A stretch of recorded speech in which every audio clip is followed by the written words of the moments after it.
The issue of the Zaporizhzhia nuclear power plant and the territories, two main stumbling blocks in reaching a peace agreement, remain unresolved. They could not be resolved during the negotiations in Abu Dhabi. However, the United States is proposing to end the war by summer. They say that afterwards, their priority will shift to the congressional elections. And for the first time, they are proposing to hold the next round of trilateral talks on their own soil, most likely in Miami, in a wake.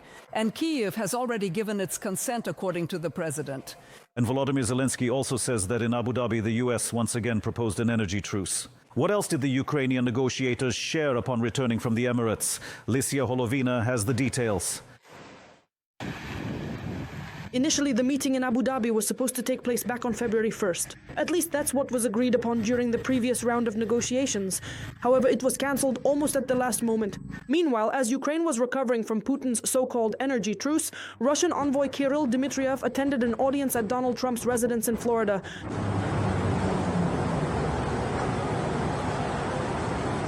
Eventually, the peace talks were rescheduled for the middle of this week.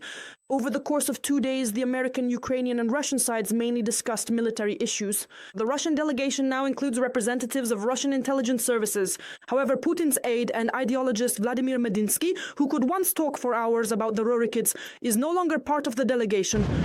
U.S. envoy Steve Witkoff called the talks productive, but added that there is still much work ahead. Reuters reports that Russia refused to transfer the Zaporizhzhia nuclear power plant under American control.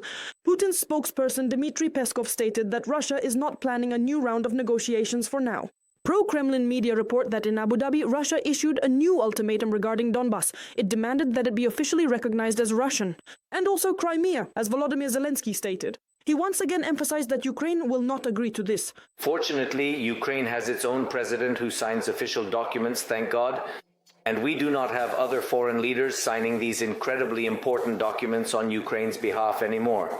That's why our territories are ours, regardless of their temporary status, even if they are temporarily occupied. Volodymyr Zelensky also said that the United States is proposing that the parties end the war before the start of summer, and already has a clear schedule of stages and agreements for this. The American side proposes that key agreements be signed simultaneously with security guarantees. Washington does not intend to withdraw from the negotiation process. The president emphasized that Ukraine will also strengthen its own security guarantees, a powerful army that will remain active even after the end of hostilities. For its part, Ukraine will provide its own security guarantees, because we will preserve our army of 800,000 as we discussed, and after the war or after a ceasefire, we will transition it from a mobilized to a contract-based army. Those who wish to stay should be encouraged. Even during a ceasefire, those on the front line should receive several times higher salaries. After the negotiations ended, Donald Trump wrote on the social network Truth Social that the talks to end the conflict in Ukraine have reached the home stretch and claimed that he had prevented several nuclear wars, including one between Russia and Ukraine. We are working tirelessly to bring this conflict to a close. We are extremely close to achieving this, and we have nearly reached our objective. Meanwhile, in Europe, there are also active efforts to secure a seat at the negotiating table. At the beginning of the week, Emmanuel Macron sent his envoy to Moscow, reports Reuters. The French president is also not opposed to personally speaking with the Russian dictator and has already begun technical preparations for such a conversation. Security in Europe should be discussed with Europe's own participation. The Baltic countries are also convinced. The European Union should also be involved in these discussions. Although we are not directly at war with Russia, we have been supporting Ukraine for many years and continue to do so. Therefore, we should also have a say. But you see, we are a bit late.